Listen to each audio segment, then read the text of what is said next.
god willingly gave up his own hand to a wolf, simply to protect a world that feared what that wolf would one day become. He was born from chaos itself, prophesied to one day kill the king of all the gods. He never asked for that fate. The gods raised him themselves, fed him, watched him grow, right up until the moment their fear overtook their affection. This is the true story of Fenrir, a wolf bound by a prophecy he never chose, and the sacrifice that kept the world safe. Fenrir was born to the trickster god Loki and the giantess Angerboda, one of 3 extraordinary prophesied children. Ancient prophecy foretold that these 3 children would one day bring devastating chaos to the entire cosmos. Odin, learning of the prophecy, summoned the 3 children to Asgard to decide each of their fates personally.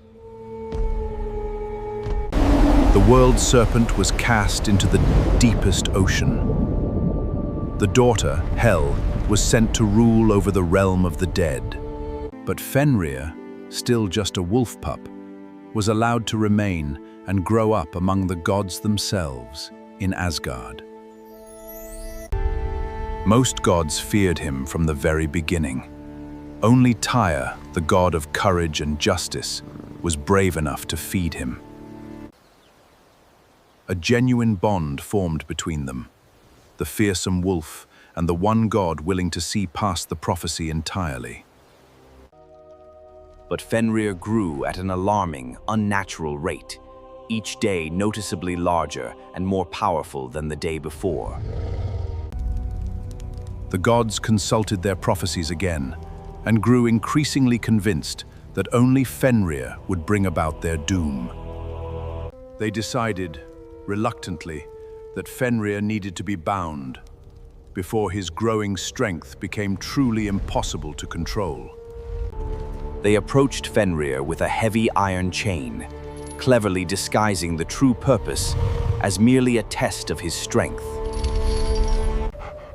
Fenrir, enjoying the game, allowed himself to be bound, and then effortlessly shattered the chain in a single motion.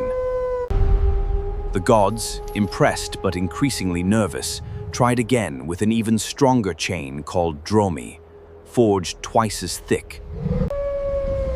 Fenrir strained mightily against this second chain, and after a tense struggle, broke free from that one too.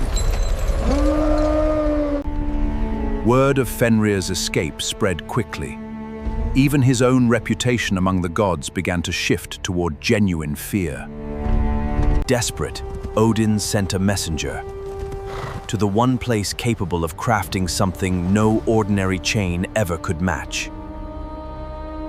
The dwarves, master craftsmen of impossible things, were asked to forge a binding unlike anything ever created before. They gathered 6 impossible ingredients: the sound of a cat's footsteps, the beard of a woman, the roots of a mountain, the sinews of a bear, the breath of a fish, and the spittle of a bird. 6 things that simply should not exist. From these 6 impossibilities, the dwarves forged Gleipnir, a ribbon as thin as silk, yet stronger than anything ever made. The gods carried Gleipnir to a remote, isolated island, inviting Fenrir there under the guise of another simple game. When Fenrir saw the thin, silken ribbon, he immediately grew deeply suspicious of what appeared to be an obvious trick. He made one condition before agreeing. A god must place their hand inside my mouth.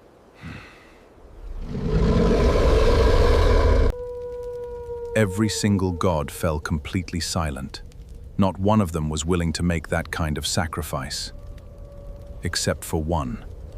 Tyr, who had raised and fed Fenrir since he was a pup, stepped forward calmly, ready to honor his old friend's trust.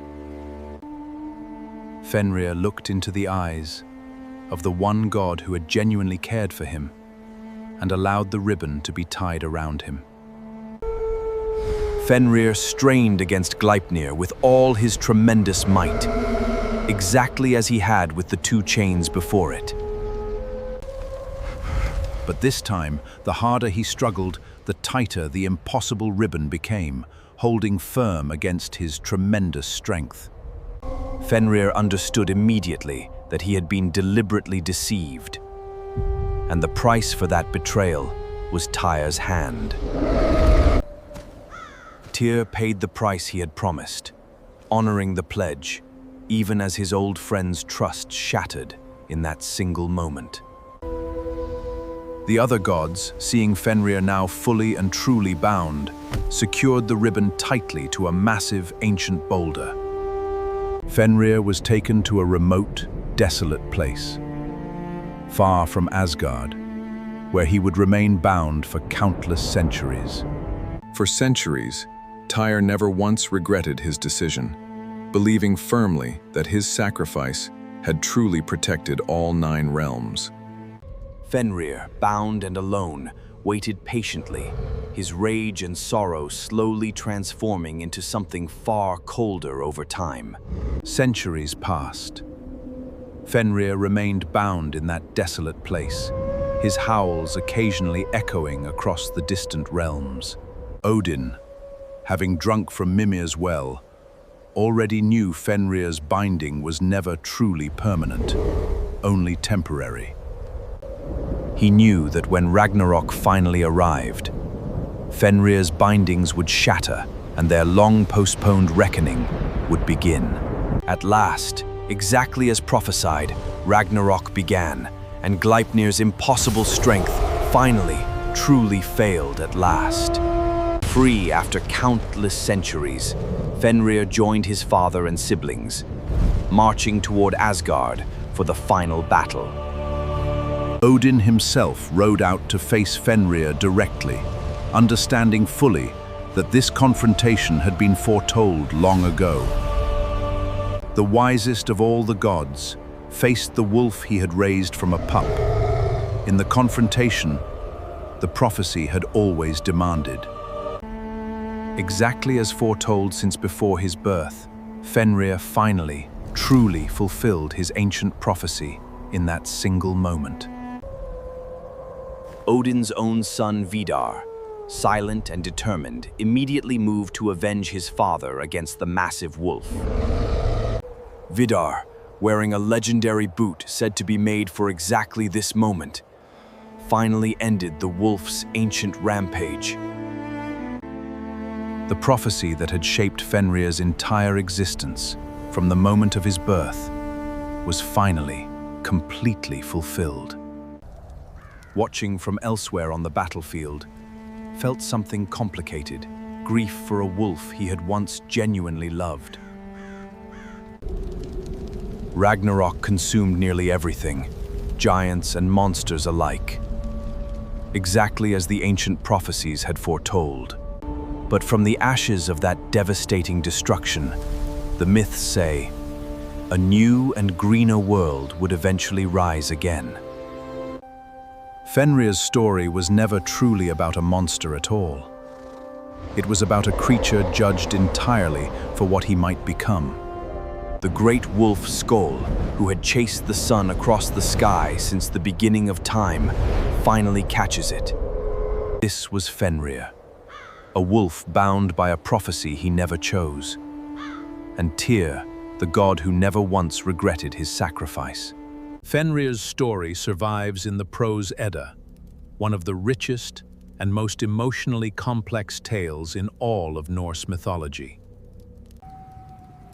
Scholars consider this myth uniquely important for what it reveals about Tyr, a god otherwise barely mentioned elsewhere.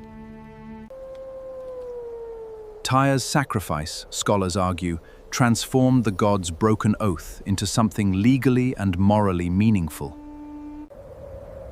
Fenrir represents something profound, how fear of a prophecy can itself become the very cause of its fulfillment. If you have watched our Ragnarok and Thor vs. Loki videos, this story completes the full picture of that devastating day. 6 centuries later, Fenrir remains one of the most sympathetic monsters in the entirety of world mythology. Not every monster in mythology chooses to become one. Sometimes the world simply decides that for them, in advance. This is why the myth of Fenrir and Tyr has endured for over 1,000 years. A story of courage, fear, and fate. This is Fenrir, the wolf bound by a prophecy he never chose. And this completes Pyratheon's entire Norse saga. Pyratheon has now completed the entire Norse collection: Ragnarok, Odin, Freya, and now Fenrir himself. Watch the complete Norse mythology collection, coming soon, to experience this entire saga from beginning to end. Next on Pyratheon, a new myth, a new civilization, waiting to be discovered. Subscribe to Pyratheon. New myth every Tuesday and Friday.